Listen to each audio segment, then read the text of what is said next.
सच पूछिए ना तो 5 साल अब मैं कुछ कमा नहीं पाऊँगा। अब 5 साल मेरे पास कोई कमाई नहीं होने वाली। हाँ, गाना गाएँगे हम, क्योंकि मैं गाने के बिना जी नहीं सकता, एक्टिंग के बिना जी नहीं सकता।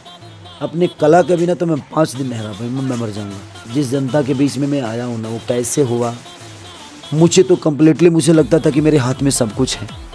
मैं जो चाहता था वो कर पाता था, कर भी लेता था, मेहनत से कर लेता था अपने।